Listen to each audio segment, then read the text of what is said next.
moi. Voilà. Ah, ça y est, je me souviens. Voilà.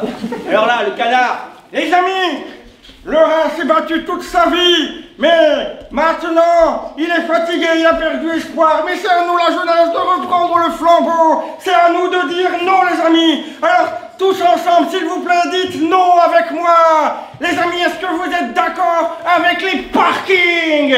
Non. Est-ce que vous êtes d'accord avec les buildings? Non. Est-ce que vous êtes d'accord avec les Boeing?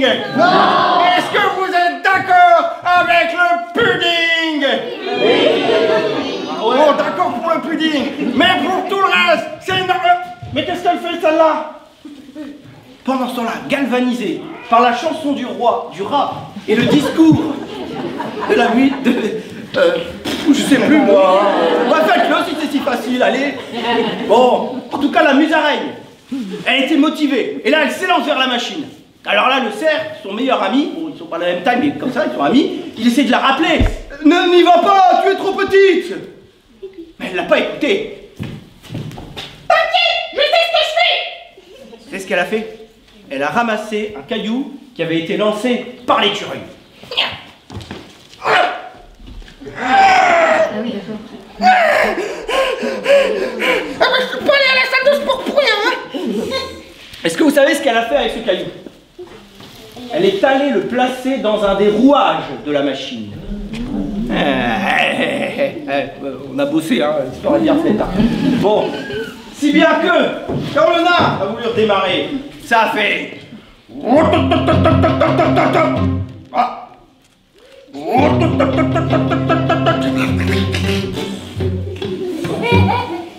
La machine était en panne.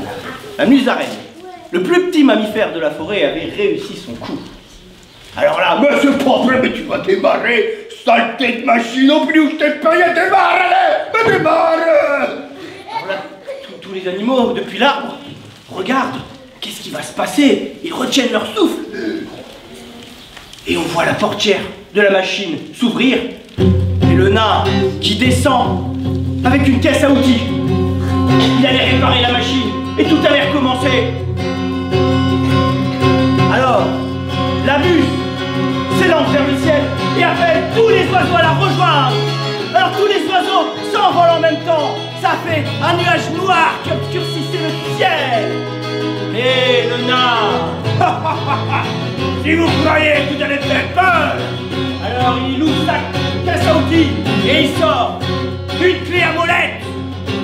Mais tous les oiseaux ensemble se mettent à tourner en cercle. Ça fait un tourbillon comme ça. Et le martin pêcheur s'incline. Puis la cigogne.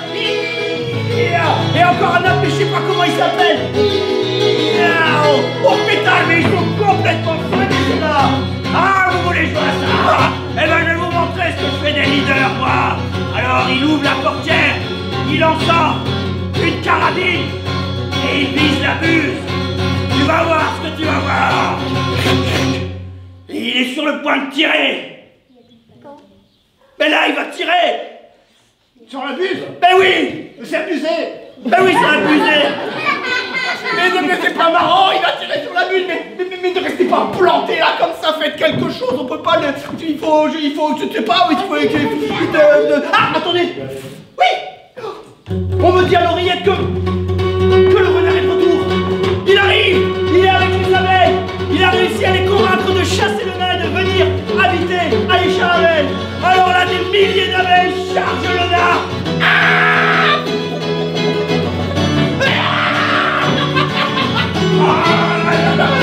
Alors là, le nain se met à courir, toujours plus loin, poursuivi par les seins d'abeilles. Il y a même le canard qui le poursuit jusqu'à ce qu'il disparaisse derrière l'horizon. Encore une victoire du canard.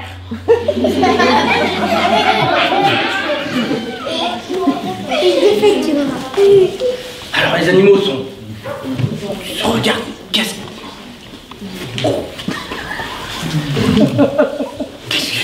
Qu'est-ce qu'on a fait? On a gagné. On a gagné. Mais c'est fou, hein. On a toujours habité séparément, sans jamais s'entraider. Et là, en unissant nos forces, on a réussi quelque chose d'absolument incroyable. Alors, ce qu'ils ont fait, ils ont décidé de constituer une communauté pour vivre sur cet arbre et continuer à le protéger. Alors, ça n'a pas été facile, hein, parce qu'il a fallu qu'ils s'organisent. Hein. Et donc, c'était trouver son organisation dans une communauté comme ça, c'est très difficile. Et il y a eu un matin où il s'est passé un événement un peu curieux. Il y avait le crapaud qui était installé dans sa mare.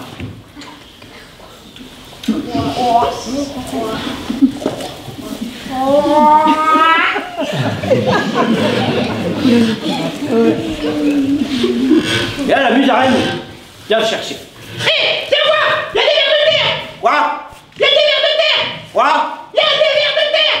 Quoi? Oh, rien, laisse tomber! Bon, et elle retourne à l'Écharavel. Et en effet, à l'Écharavel, il y avait tous les animaux qui étaient en cercle et qui regardaient le sol. Et il y avait en effet des dizaines, que dis-je, des centaines de vers de terre qui dépassaient du sol et qui faisaient une espèce de danse. Qu'est-ce qu'ils font? Qu'est-ce que c'est que ça?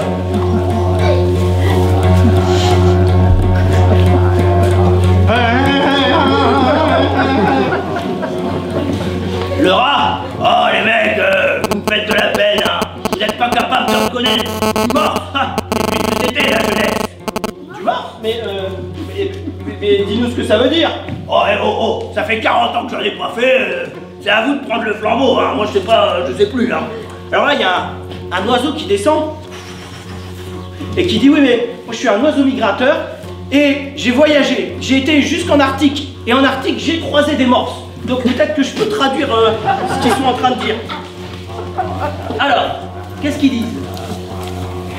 Nous sommes les soulèvements de la terre et nous sommes venus vous avertir d'un grand danger. Le grand Maquereau a entendu parler de votre communauté et avec son bras droit, le nain Dharma, ils veulent vous chasser d'ici. Ils disent que vous êtes un obstacle à la croissance et que vous êtes des amiches complotistes, hispano-gauchistes. Alors ils vont vouloir vous chasser. Mais non, mais c'est pas vrai, mais nous on veut juste vivre tranquillement dans la nature. Nous le savons bien. C'est pourquoi nous vous épaulerons. Ne vous inquiétez pas, vous n'êtes pas seul. Là, ils sont retournés dans le sol. Alors là, ils se sont dit... C'est chaud quand même. Alors ce qu'ils ont fait, ils se sont dit, ben, on va essayer de montrer que notre modèle de communauté tient la route et qu'il est vertueux. Et donc du coup, ils ont redoublé d'efforts pour pouvoir être unis, pour pouvoir être en cohésion. Alors, il y a le cerf qui a dit, si vous voulez, je peux être votre chef, je serai un chef magnanime.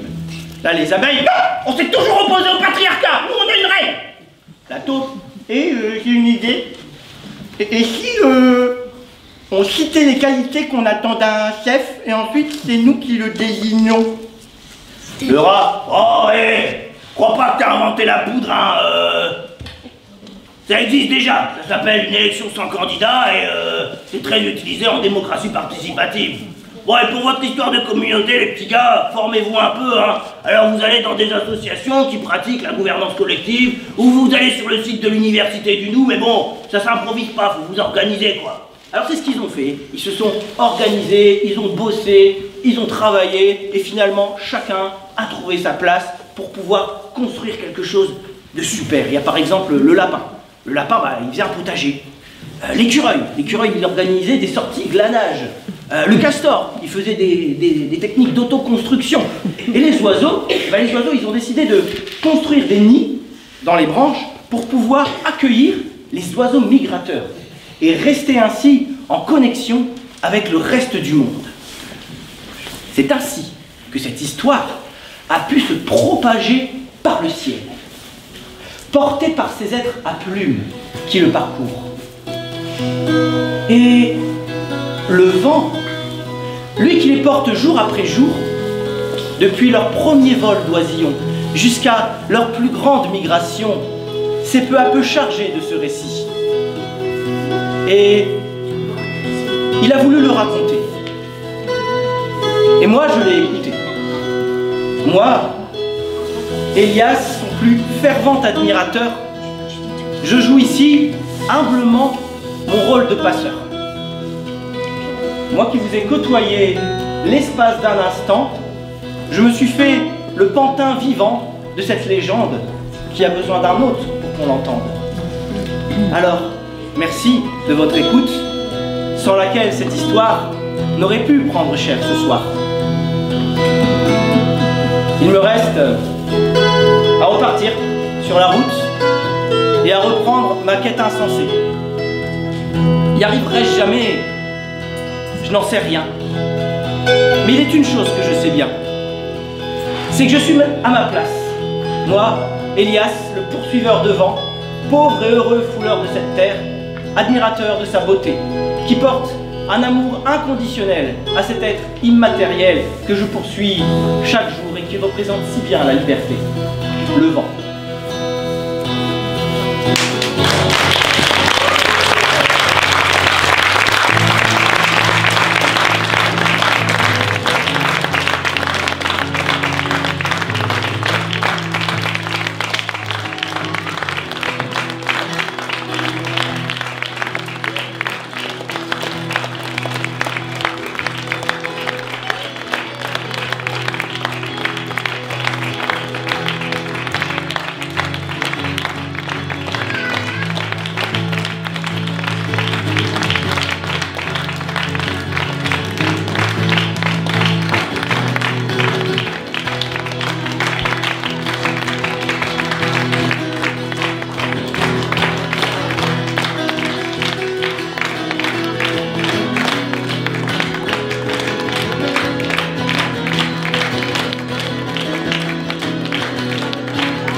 C'était un générique de fin là. Ouais. Ah oui, mais c'est pas fini. Mais j'allais partir. Bah non, il y a un petit bonus. Bon, on fait des répètes, tout ça, et... Non, bah... il m'énerve. Bon, bah... Oui, mais le nain, tout ça, tu te souviens? Ouais, vaguement, ouais, tu peux répéter. Bon, oui, je vais répéter, oui, je suis là pour ça. Alors... Le nain... Qu'est-ce qu'il fout là? Qui c'est? Qui est-il? D'où vient-il? Pourquoi il fait ça? Bon, ben, il faut savoir que ça n'a pas toujours été un industriel. Non. Quand il était petit, c'était un nain ordinaire qui allait à l'école des nains. Et à cette école-là, on lui a fait très peur. On lui a dit que s'il n'écoutait pas absolument tout ce qu'on lui dirait, cela ferait de lui un imbécile. Et à cette école, on lui a principalement parlé de performance, de compétence, de compétitivité. On aurait pu aussi lui parler de partage, d'émerveillement, de collaboration, de coopération, d'écoute, d'entraide. Mais non, performance, compétitivité. Si bien qu'il a grandi en croyant qu'il fallait toujours qu'il écrase les autres dès qu'il le pouvait. Qu'il fallait qu'il se mette tout le temps au-dessus des autres. Et quand il a réussi à faire tout ce qu'on lui demandait, il a cru que ça lui donnait plus de droits aux autres. Il a cru qu'il avait maintenant le droit de s'approprier toutes les ressources naturelles pour pouvoir s'enrichir. C'est comme ça que c'est devenu un industriel. Et quand il s'est fait chasser, et ben en fait il avait tout perdu. Jamais il ne pourrait rembourser l'emprunt qu'il avait fait pour pouvoir acheter sa machine. Alors, de désespoir, il s'est mis à courir, droit devant, sans jamais s'arrêter. Ça a duré des jours, jusqu'à ce qu'il s'effondre tout net d'épuisement.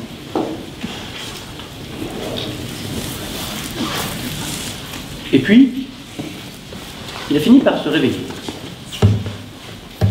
Et il s'est rendu compte qu'un autre personnage était en train de s'occuper de lui.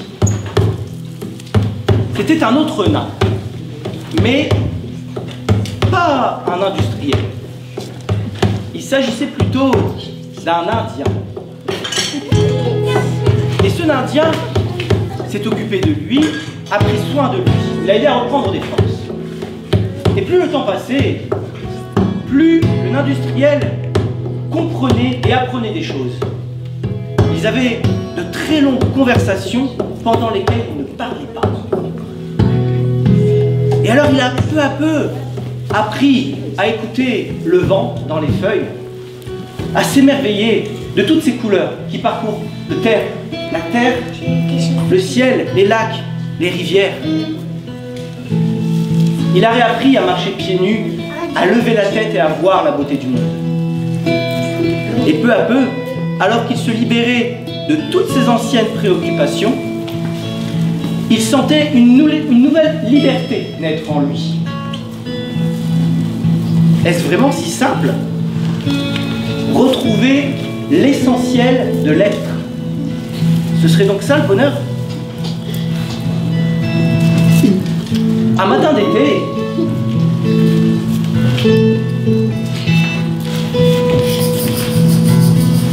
alors qu'il était penché sur un ruisseau pour admirer les reflets de l'eau bleutée, son regard s'attarda sur sa propre image. Alors il vit qu'il avait changé. Devant lui, il y avait toujours un nain, mais ce n'était plus un nain industriel. C'était devenu un ingrédient. Un ingrédient de la vie. Merci.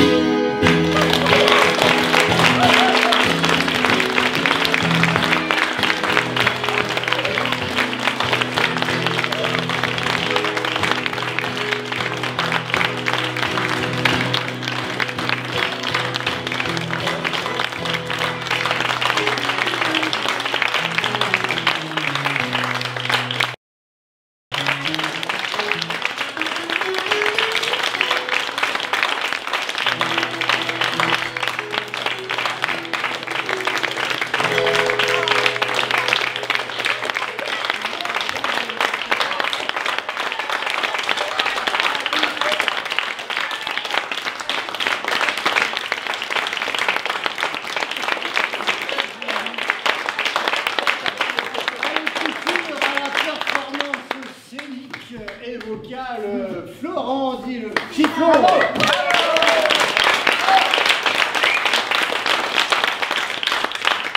la composition de musique, du chant et de la guitare, John.